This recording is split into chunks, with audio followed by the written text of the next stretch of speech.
All right, thank you everyone. I am going to go very quickly this time around because I used up too much time on the first talk, but hopefully you guys enjoyed it anyways.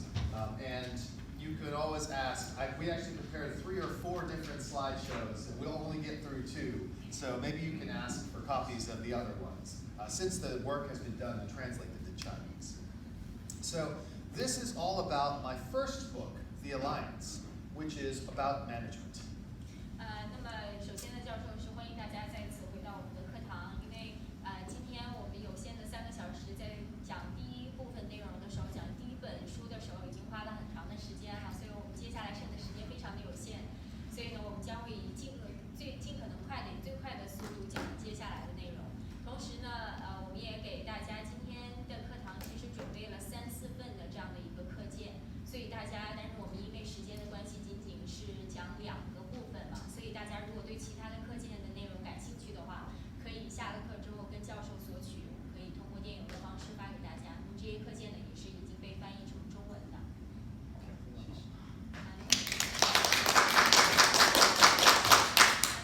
接下来的这一部分内容就是关于教授的第一本书，叫做《联盟》这本书的内容。Yep. So, how many people as leaders are focused on trying to hire the best people and keep them at the company? 大家觉得这个所有的管理者或者领导者哈，有多少是非常重视哈，如何能够为你的公司招聘到正确的人的？ Pretty much everyone. 基本上所有的人都是吧？ And it's a challenge. 但是呢，这个当中也是有挑战。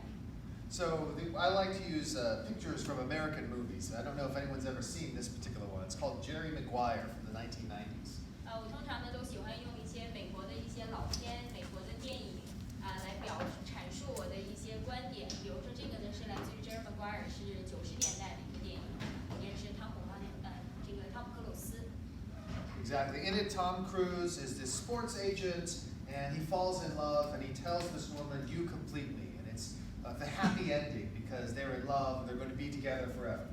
那么这个呢，实际上是这部电影的一个结局。那么 Jerry Maguire 这个故事 ，Jerry Maguire 是一个人哈，那么他是一个非常有名的一个体育明星的一个经纪人。那么这个电影到最后的时候呢，他遇到了一个他终于心仪的一个女士，然后2个人坠入爱河。他说了这么一句话，然后2个人就是永远过上了幸福美好的生活。And that's the kind of relationship you want to have with your employees. 那么他在这个最后这句话呢，写的是你让我变得完整啊，这句话那么呢，这个也是我们在企业或者组织过程当中，我们希望能够和我们的员工建立起的这种关系。But often the relationship is more like this. 但是通常情况下，我们在组织当中看到员工之间的关系是这个样子的。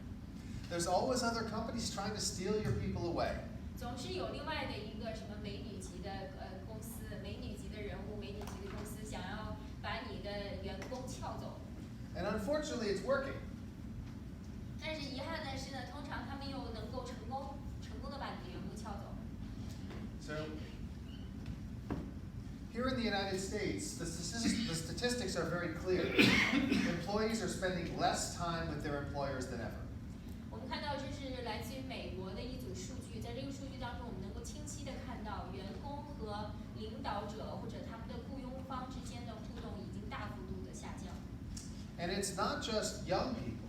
Even older people, older generations are spending less time with employers than ever before. 实际上，我们看到这些不仅仅是年轻的员工他们的忠诚度下降，而且在一些年纪比较大的，甚至51到60岁的这个用户群，他们的忠诚度也在下降。我们看到的这个坐标哈，纵坐标实际上是这些员工在一个公司留存的这个工作的时间年数，然后呢横坐标呢是年份，我们看到都是呈一个下行的趋势走的。And the problem is especially bad here in Silicon Valley. If you look at some of the famous names, the amount of time that employees spend at the companies has gotten to depressingly small levels.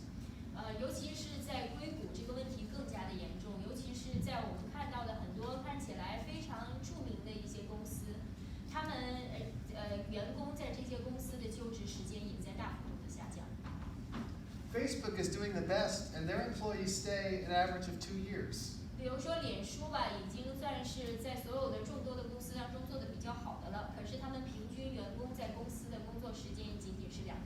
we talked about Uber earlier. Uber has the dubious distinction of having its employees for the shortest period of time. 而优步呢，就是这整个表单当中的最后一位啊。通常他被人所知呢，就是他员工在这个公司留存时间的短。And this is despite the fact that companies here in Silicon Valley, companies in China, are spending all this money on perks and fancy offices and fancy food for their employees. 这也是为什么，无论是在硅谷还是在美国还是在中国，看到很多的公司都在这个花一切的心思想要留下你的员工。So what's behind this? Let's take a look at some statistics. 那我们看一下这背后的原因到底是什么呢？我们看一组统计数据。I think we can be very proud and happy to see that the United States and China lead the world in employee engagement.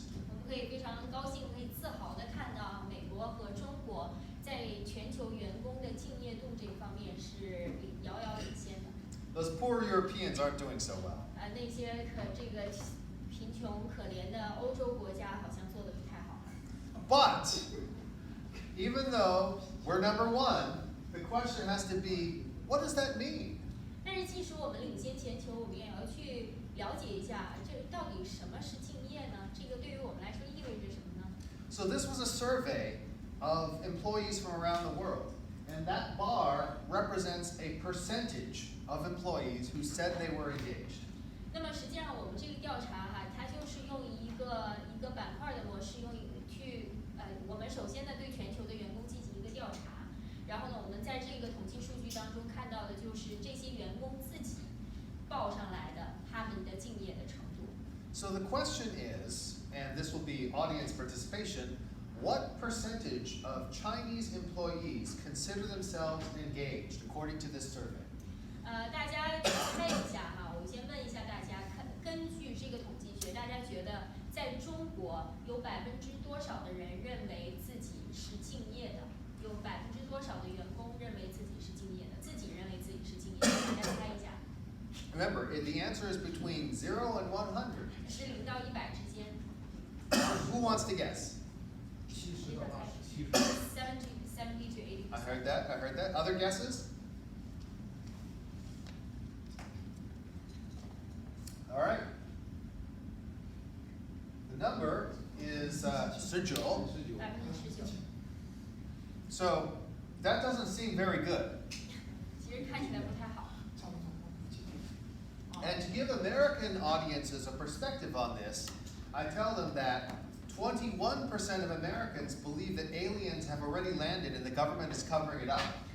如果要是大家对这个19%没什么概念的话，我可以给大家讲另外一个数字就是在美国有19%嘛，在美国有21%的人是相信这个有外星人存在，而且外星人是已经落到了整个美国的上空的就是对，即使是这么无稽的这种外星人的故事，都有21%的相信，所以呢，相对于我们19%的人认为自己是敬业的。So 19% is bad. 对19%这个数字实在不太好。Now, why is engagement so low? Well, we can figure that out by looking and seeing what's the difference between people who are engaged and people who are not engaged. 那么到底是什么让我们的敬业度如此之低呢？我们就做出这样的一个对比，去看一下到底敬业的人和不敬业的人之间的一个不同之处是在哪里。Now, even disengaged people know what's expected of them, have the equipment to do the job, and feel like the majority of them, they can do their best every day. 我们看到在整个这个数轴，首先这个对比在左边蓝色的这个是指高度敬业的人的情况，然后右边这个是不敬业敬业度比较低的这个情况，然后中间呢是我们比较衡量的一些元素那我们看到在区域下面的这3块，无论是在敬业的人还是不敬业的人，实际上都是挺高的，都有89%到53%。那么这3个呢，分别是89%是他们知道他们的期待值是什么，也就是说他们知道他们应该做什么。即使是不敬业的人，他也知道他应该怎么做才能够实现敬业的目标。然后第二个呢，就是他们有足够的能力，也就是说有足够的能力以及工具去完成他们的工作，这是第2个70%的这个。然后呢，53%呢，就是他们实际上是有能力每一天都做到最好的53%的人都有能力每天做得最好。Now, if you look at the top, that's where the biggest differences are, right? The question is, has someone talked with them about their progress? Has someone encouraged their development? Have they been praised? Do they have opportunities to learn and grow? 但是我们看到靠着这个整个纵轴的最上边的这一部分，是我们看到敬业的人和不敬业的人产生最大差异的一点。比如说13%的这个是说，到底有没有人和他们最近谈过关于他们工作进度的情况，有没有一个高层管理者跟他们进行沟通？然后第二个10%的I didn't see that. I just realized they had that. I apologize. 太好了。然后接下来10%和13%，这个大家都可以看到了，是不是有人鼓励他们的发展啊？是不是最近受到过表扬啊？然后13%是不是有学习成长的机会？这个是我们最大的分水岭的所在之处。So the things that make the difference in engagement are really about the relationship with the manager, and does the person feel like they have opportunities in their growth? 所以我们看到真正让一个人区分开他是否这个敬业的一个关键的元素，就是他和管理者之间是不是有足够的沟通，以及是否给他们提供一个足够的成长的机会。Now, I think the reason this happens is because managers are thinking about their employees in the wrong way. 我觉得之所以会出现这种反差，是因为管理者通常在想他们员工的时候，思考他们员工的需求的时候，实际上是走错了方向。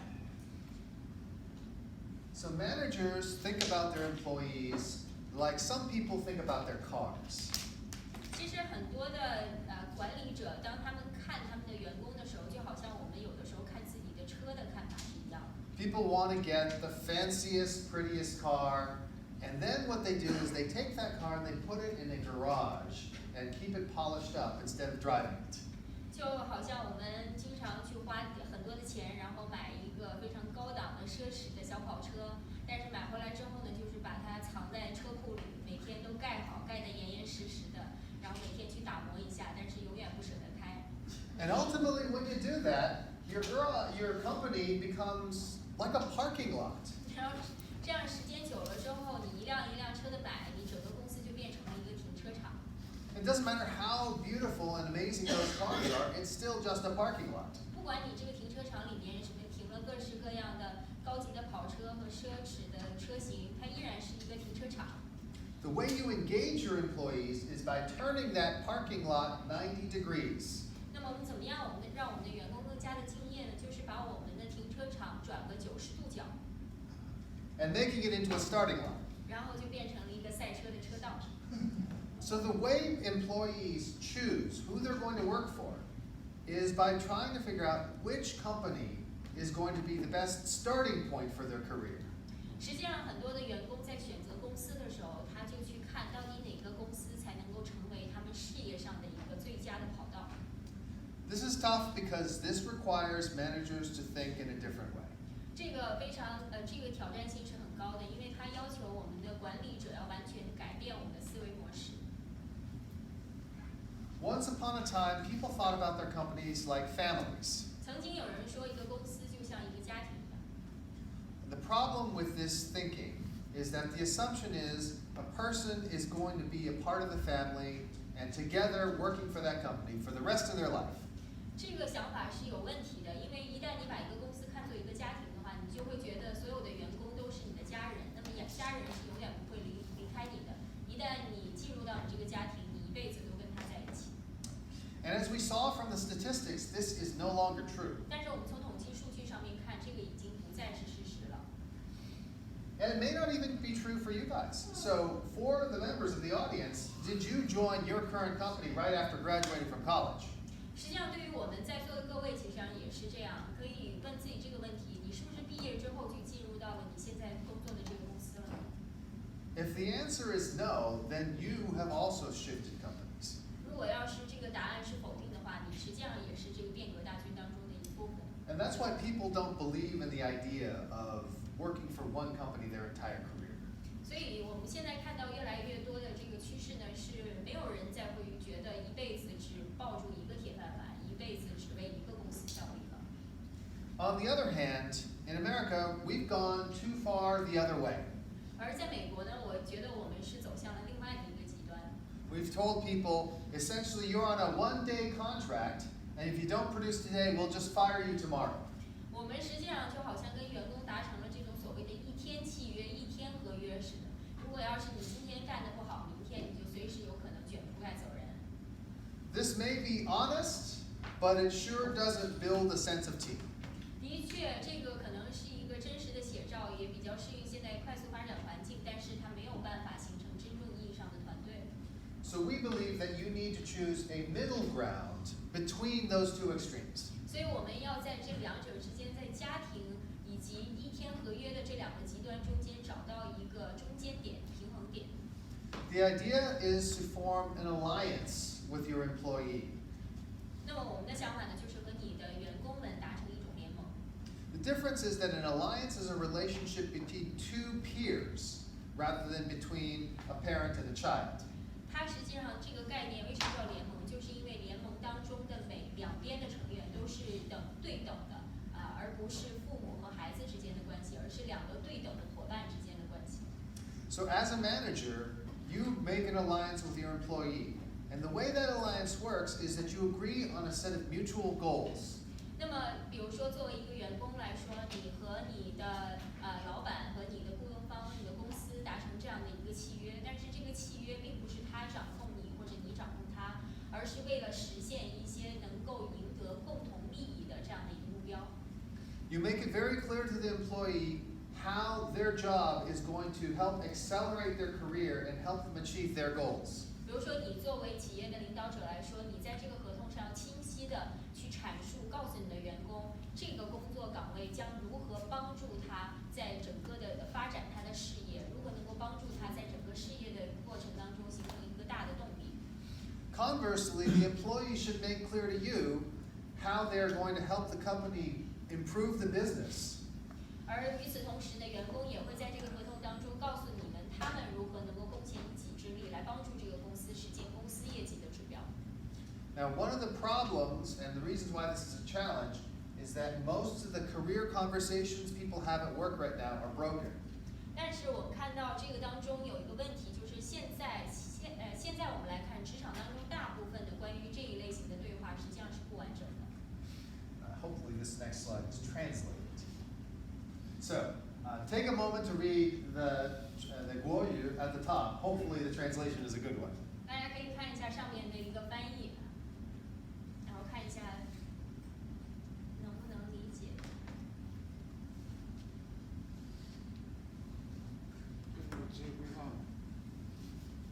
So in America, people often ask the question, where do you see yourself in 5 years?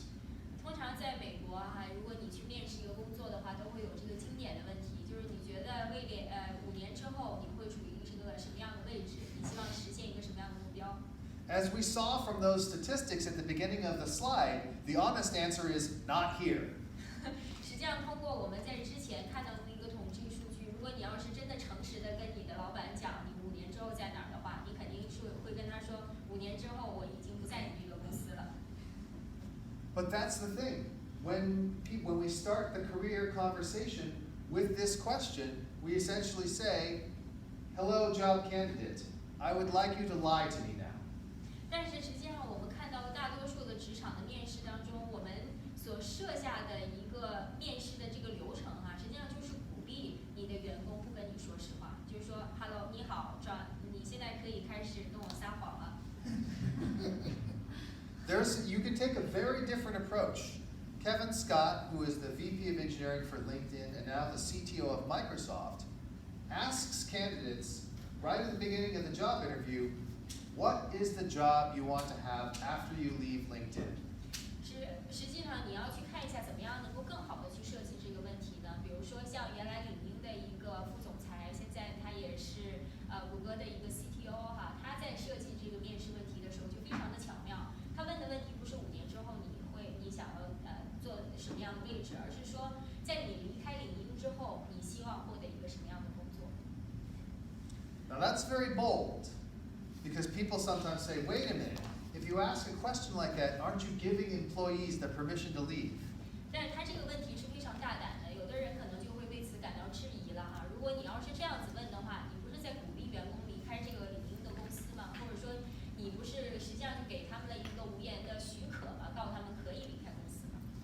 my response is, so if you don't give them permission, they all stay? Is that actually what happens? 但是我给这种质疑的一个回应就是，即使你不给他许可，他一样也是会走的。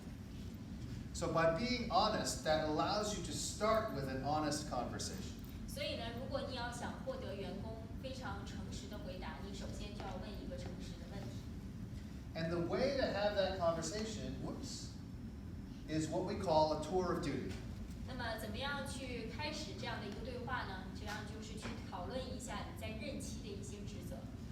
The idea is that for each employee, you establish what their mission is, not just their job description, but what specifically they're trying to accomplish. 也就是说，对于每一个员工，你必须要去知道他们的目标是什么，不是说他们所在的这个工作岗位的一个职责的描述，而是这个人在职业上面或者在他的事业方面，他想实现的一个个人的目标是什么。That mission should be specific and bounded. For example, it might be to open a new office or to launch a new product. 那么这个目标呢，可能是非常的具体的，比如说希望能够推出一个新的产品，或者说是希望能够开发一个新的业务。So the manager and employee will work together to establish that mission, and then they will also be very clear about what accomplishing that mission does for the employee's career and what impact it has on the company's business. 与此同时呢，你也要定下，也要把这个你整个公司的一个目标沟通给你的员工，然后呢，坐下来由经理把这个信息传递给员工，然后再去看一下，在实现这个公司的大目标的过程当中，我们如何能够实现员工自己的小目标。And by being honest and transparent like this, you can actually keep your employees for longer because as they come to the end of one mission, you can work with them to define the next mission. 因为通过这种透明以及诚实的对话，你实际上能够更好的去留住你的员工，因为这样子的话，员工在工作的过程当中就不再专注于其他的一些因素，而是更多的把眼光看得更远一些，看到如何去实现这个大的目标，而实现完了这个目标之后，他又会跳到接下来怎么实现未来的第二个目标。Here in Silicon Valley, there is a publicly traded company called Intuitive Surgical that makes surgery robots. 比如说像硅谷有这么一个上市公司，它是叫 Intuitive，是专门生产这个医用的机器人的，专门去生产这种做手术用的机器人。I went over there and I talked to the CEO of the company, and he mentioned a particular talented employee. 那么当时呢，我去跟这个公司的 CEO 见面的时候，他给我提到了一个非常有才华的这么一个员工。He says, every couple of years, this employee comes to me and says, Gary, because that's the name of the CEO, I think I'm going to have to leave the company. I don't know what else I can do. 然后这个员工呢非常有意思啊，这个每过2年呢就会来找这个公司的 CEO， 这个公司 CEO 叫 Gary， 说 Gary 啊，我要辞职了，我在这个公司找不到什么工作可以做的了。And every time Gary says, well, hold on for a second. Let's figure out a new mission for you to tackle. Let's figure out a new challenge that will help you progress in your career and achieve your goals. 那么因为这个员工的能力非常强，然后这个 Gary 这个 CEO 呢就会每一次就会说你先别急着辞职，既然你觉得现在公司里面没有什么对你具有挑战性的事情做了，那我们先琢磨琢磨有没有什么新的业务我们可以去开发的，有没有什么新的目标可以让你去实现。Gary's done that 5 times so far, and the person is still with the company. 现在他们已经来来回回进行了5轮了，这个员工依然在公司里面就职。Now, do you think that he would have been able to keep that employee if he just said, you don't have permission to leave? 如果要是说当时他仅仅是强硬的说你不行，我不能放你走，你就留在这个公司，这有用吗？肯定是没有用。And what you are promising these employees is the ability to transform their career. 其实我们能够给员工一个最好的承诺，就是如何能够对他们的事业进行转型。This is very important because you want them to be thinking about intrinsic rather than extrinsic motivations. 因为我们希望通过对他们事业的转型，以及对于他们人生的一个改变，让他们从内在的去驱动他们进行努力的工作，内在的去驱动他们去敬业，而不是通过外在的因素。Now, when you think about the tools of management that you've typically used in the past, do they mostly come from the left side or the right side of this graph?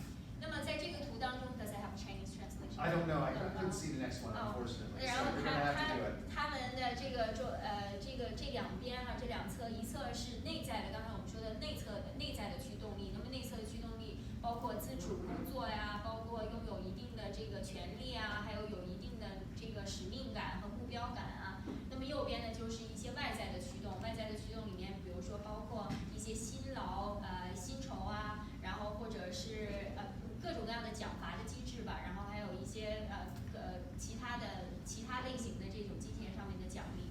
所以呢，教授的问题就是说，如果我们去回想我们对于员工的各种各样的驱动力，过去做的一些举措的话，大多数是针对于左边的这一侧的，还是右边的这一侧呢？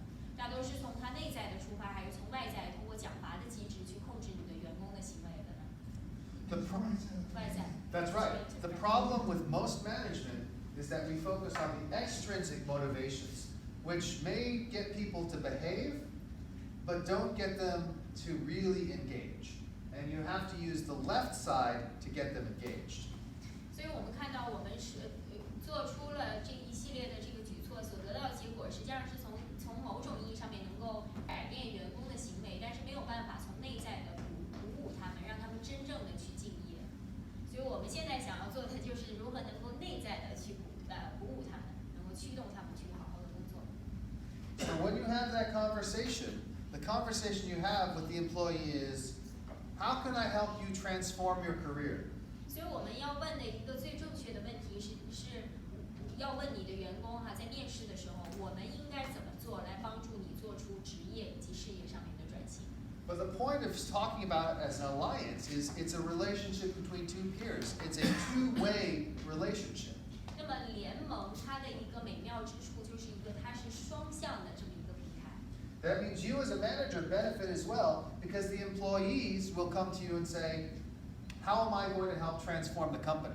所以呢，对于管理者来说，你也会得到来自员工的一个贡献。那么员工呢就会问你，我如何能够帮助你改变整个公司？ And so the key in doing this is that when you have these honest conversations, you're able to build trust. 那么在这一系列的诚实的对话过程当中，你就能够建立起无形的信任。Now, in building trust, there is ways to build trust and ways to not build trust. 那么建立信任有一些好的方式，也有一些不好的方式。 This is the bad way to build trust. 这是一个错误的方式来建立信任的。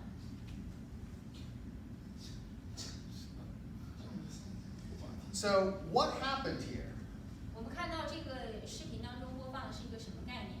What I tell people is that you build trust by making and keeping your promises. 怎么样去建立信任？就是一次又一次的去履行你的承诺。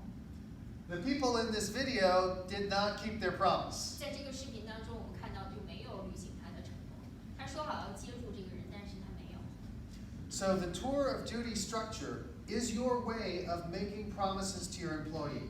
所以呢，在最一开始关于职责方面呢，和你员工之间的沟通，实际上就是去给你的员工达成一系列的承诺，然后在这个过程当中，And the more consistently you keep those promises and then make another set of promises and keep those promises, the more you'll build the relationship of trust. 当你做出一些的承诺，并且将它履行，然后又一组的承诺，并且将它履行，这个随着时间的拖延，你就会和员工当中建立起强大的信任。 And if you've built the trust, then you'll earn what we call the right of first conversation. 那么一旦建立了这个信任之后，我们就拥有了一个抢先的一个对话权。 What this means is that your employee will come to you if they are thinking about leaving before they get that other job offer. 什么叫做抢先的对话权呢？就是当员工心里面觉得对他们的职位已经不太满意的时候，他会首先想到你，他会想到来和你沟通，而不是先到外面去找别的工作。 The reason that's so important is if a person trusts you enough to come to you before they have that other job offer, they can be like that employee that Gary was able to keep over and over and over again. If you wait until they've already got another job offer, you've already lost them. 那么这个当中的美妙之处就是，如果他们在心中有一些不满的时候，就来找到你，而不是找到了别的工作再来找到你的话，你实际上就有一个反弹的机会，能够像 Gary 刚才讲的那个案例当中 Gary 一样，能够通过对他工作职位的一些变更啊，能够进一步的去留存住这个员工。And even if you build these great relationships, again, employees are not going to spend their entire career at the same company. 但是即使是我们做出了一系列的举措哈，我们依然要意识到员工没有办法永远的留存在你的公司。But that doesn't mean that you have to give up getting value out of those employees, because even if the employment relationship ends, the alliance can live on. 但是这并不意味着一旦员工离开你的公司，你就应该停止获取从他们身上获取价值，因为实际上我们看到好的员工跟雇主之间的关系，即使在员工离开了公司之后，依然能够延续下去。So all the companies on this slide were started by former PayPal employees. 我们看到所有的在这张幻灯片上的这些公司哈，都是由在 PayPal 原来的前员工自己出来创立的公司。When eBay bought PayPal in 2001, they bought all these employees along with the business, but they didn't want the employees. They let them all go. 比如说在这个 eBay 在最一开始收购 PayPal 的时候，他也当然收购这个公司也收购了他所有的员工，可是当时 eBay 并不想要留存所有这些员工，他想让他们离开。Do you think it would have been useful for eBay to get some of the value that these companies have created?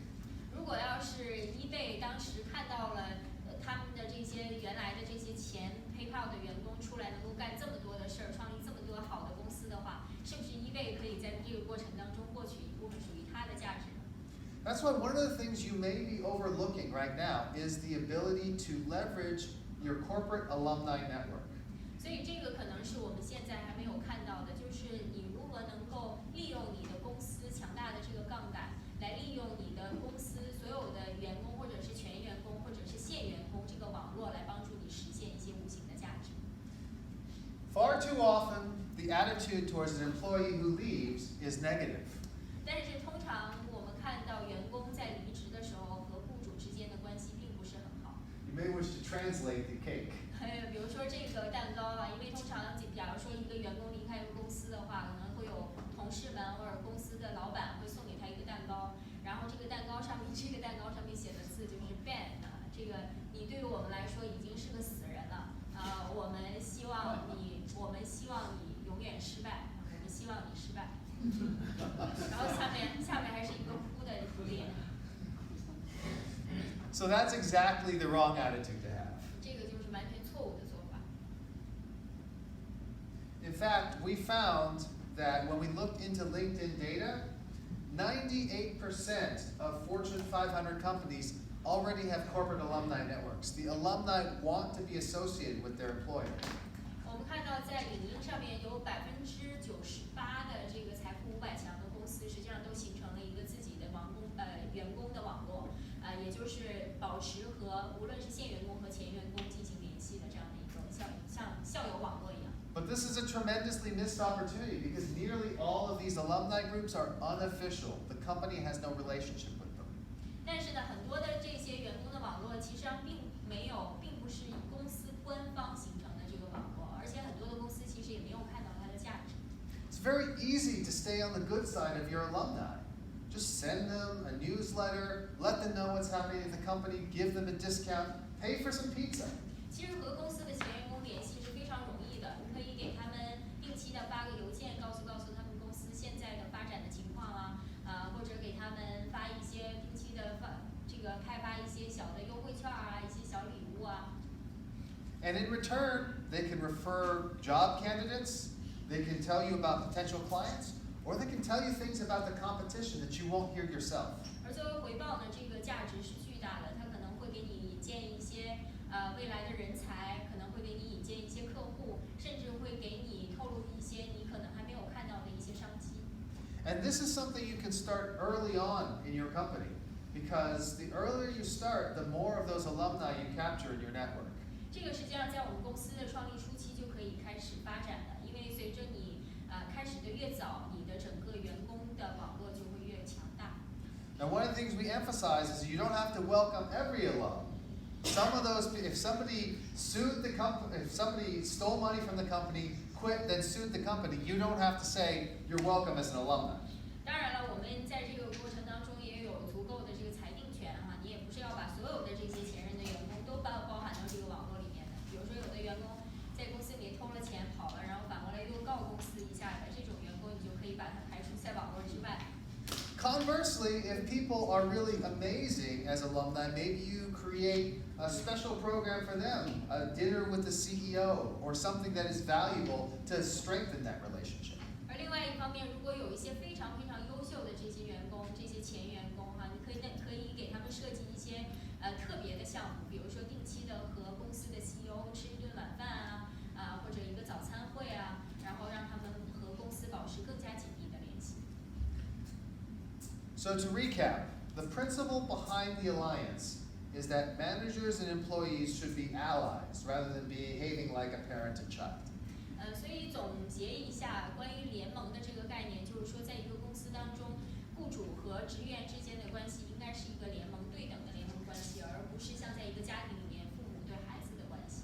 The thing that your employees, especially the younger ones, want is for your job to accelerate their career.